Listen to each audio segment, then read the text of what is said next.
নমস্কার, আমরা বাগুইহাটির শৈবাত্তা। আমি সুনিপা শীল। আমার সঙ্গে রয়েছেন আমার সহশিল্পী ডক্টর মিন্টু চক্রবর্তী। আমাদের আজকের শ্রুতি নাটক ওল চিংড়ি, কলমে ডক্টর মিন্টু চক্রবর্তী। শুরু করছি আমাদের আজকের শ্রুতি নাটক ওল চিংড়ি। হ্যাঁ গো, এখন বাজারে ওল পাওয়া যায় না। শোনো না, আজ একটু ওল আর একটু মাঝারি মাপের চিংড়ি এনো তো। আইজ মাসের কত তারিখ কত? তারিখ দিয়ে কি হবে কও তো? বলেছি ওল আর একটু চিংড়ি আনতে, তিমি মাছ আনতে বলিনি তো। তোমাকে বাড়িতে আবার ওই তিমি মাছও খায় নাকি? হ্যাঁ, আরে কাউরে কইও না কিন্তু। খাইছে তিমি মাছ তো মারা বারণ। আমার বাপের বাড়িতে যা খুশি খাক, তাতে তোমার কি? তোমাদের মতো ওই সব মাছকে পচিয়ে পচিয়ে শুটকি বানিয়ে খায় না। মেঘা, কি উৎকট গন্ধ! আরে এইটা তো আর খাওনে কোনো নিষিদ্ধ নয় রে বাবা। যেগুলাই মারা নিষেধ সেইগুলাই খাও কেন? তাই বললা তোমরা ওই তিমি মাছ খাবা?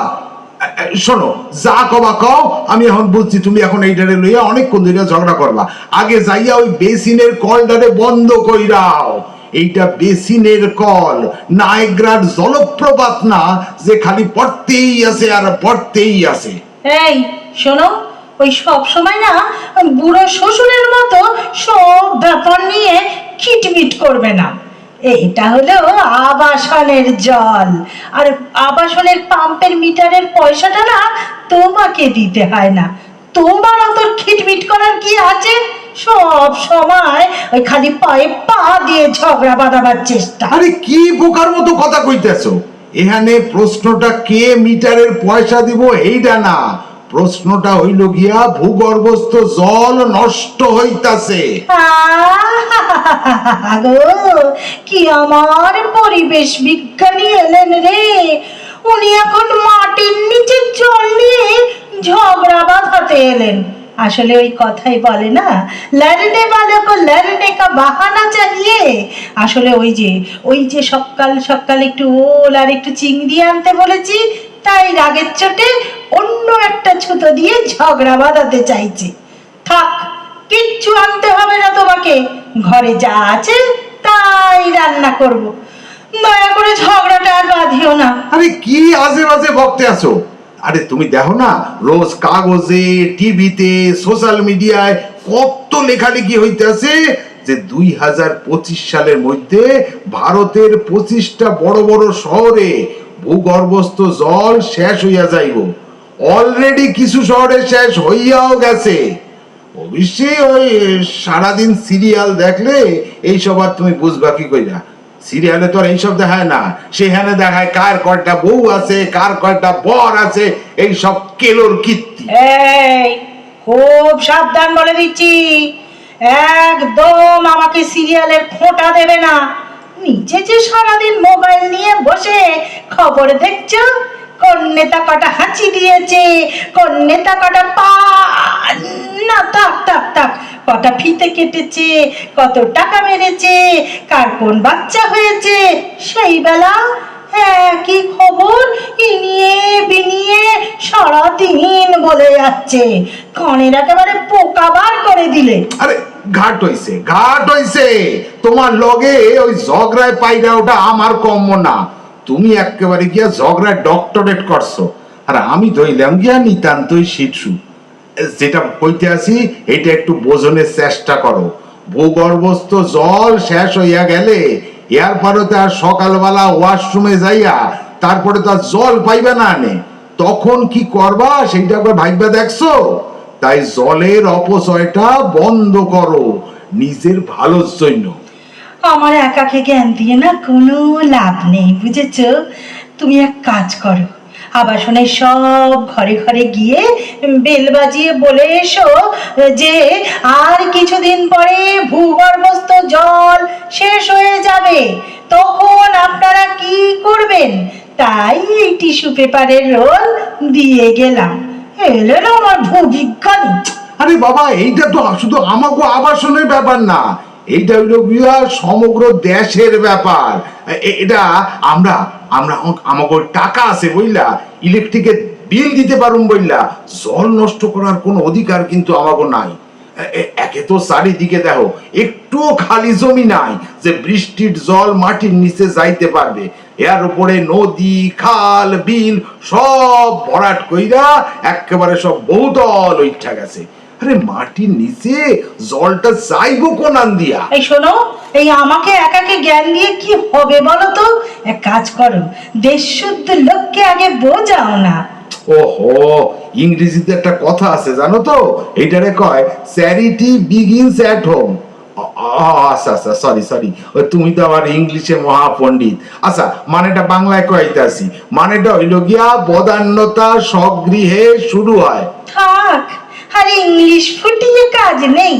তোমার ওই বাংরেজি শুনলে না শেক্সপিয়ার ও কবরের মধ্যে কেঁদে কেঁদে কেঁদে কেঁদে উঠবেন। ওই বাংলাটাই ঠিক করে বলতে পারো না, হইছে খাইছে চাইছে করে কথা বলো, সে আবার ইংরেজি বলতে এসেছে। হ্যাঁ, আরেকটা কথা শোনো, তোমাদের মতো ভদ্রলোকের বস্তিতে থাকাটা না আমার অভ্যেস নেই গো, যে ওই এক মগ জলে সারাদিন সব কাজ করতে হবে। আমাদের বাড়িতে দেখেছো তো কত বড় পুকুর ছিল, জলের কোনো অভাব আমরা কোনোদিন বুঝিনি গো। হ্যাঁ, হেয়া দেখাই তো ওই অর্ধ গ্রামে গেছিলাম বিয়া করতে, সেই পুকুরটারে ভরাট কইরা গাছ পালা সব কাইটা জমি গুলাইন্ডে কাটার দরে বেচা দিল। হ্যাঁ, কত সুন্দর লাগতো, সকালে কত রকমের পাখি আইতো। অহন অহন টাকা নিয়া ফিক্সড ডিপোজিট করছে ব্যাংকে। আরে বাবা, পরিবেশটারে ধ্বংস কইরা টাকা নিয়া কি তোমার বাপ মায়ের স্বর্গে যাইবো? তোমার বাবার মা কি করছে কত? ভাবছিলাম ভাবছিলাম আমাকে তো এদেশে কোনো জমি জমা কিছু নাই, তাই ওই মাঝে মধ্যে শ্বশুর বাড়ি গেলে একটু বুক ভইরা নিঃশ্বাস নিতে পারু। মানে শোনো, আমার বাবার জমি, বাবা যা খুশি করবেন, তোমার হাতে লোভ কেন গো? আবার বলে কি না ওই দেখে বিয়ে করেছিল, ভেবেছিল বাবা মায়ের অবর্তমানে সব ওকে লিখে দিয়ে যাবে। একটা লোভী কোথাকার। আরে কি বোকার মতো কথা কইতেছো? তুমি জানো একখান গাছ বছরে 6 লক্ষ টাকার অক্সিজেন সাপ্লাই করে। তোমাকে ওইখানে কম কইরা 100 খান গাছ ছিল, মানে হইল গিয়া বছরে প্রায় 6 কোটি টাকার অক্সিজেন তোমরা নষ্ট কইরা ফেলাইলা। ওরে আমার পরিবেশ বিজ্ঞানী রে, দিন রাত ফু ফু করে মুখ দিয়ে কয়লার ইঞ্জিনের মতো ধোঁয়া ছেড়েই চলেছে। সেবেলা বুঝি পরিবেশ নষ্ট হয় না? শুনেছি ওই আগেকার দিনে ব্রাহ্মণদের এত তেজ ছিল যে মুখ দিয়ে নাকি তারা আগুন বার করতে পারত। আর একালের এই কলিযুগে এসে দেখি ব্রাহ্মণের মুখ দিয়ে শুধু ধোঁয়াই বেরোয়, আর 2 আঙ্গুলের ফাঁক দিয়ে ছাই বেরিয়ে অ্যাস্ট্রে একেবারে ভর্তি হয়ে যায়। আরে এইটা তো আমি একখান খারাপ কাম করি, এইটা তো আমি স্বীকার করতেই আছি। আচ্ছা, তাই বললা তুমি 10টা খারাপ কাম করবা? একটা কথা মনে রাখো, একখান খারাপ কামেরে আরেকখান খারাপ কাম দিয়া জাস্টিফাই করন যায় না। এইটা একটা কথা মনে রাখো, গ্লোবাল ওয়ার্মিং হইতে আছে গিয়া এখন বিশ্বের সবচাইতে বড় সমস্যা। আরে বাবা, আগে পরিবেশটারে বাঁচাও, না হইলে আমাগো পোলা পাইন বিপদে পড়বে। আনে এই যে টেকো, সকাল থেকে অনেক জ্ঞান দিয়ে যাচ্ছ আর বক বক করে যাচ্ছ। তুমি কি বাজারে যাবে, নাকি আমি গ্যাস বন্ধ করে রান্নাঘরে তলা দিয়ে দেবো? যাইতে আসি, এত রাগ করো কেন? আনুম তোমার ওই চিংড়িও আনুম, আর ওই আমার ওল কইছিল না এইটাও নিয়ে আসো। মানে টেকো কোথাকার একটা, এই বক বক করে যাচ্ছে সারাক্ষণ। যাইতাছি। দুগ্গা দুগ্গা দুগ্গা দুগ্গা, বোঝে না, সে বোঝে না, কবে যে বসবো এইও জানি না। ধন্যবাদ।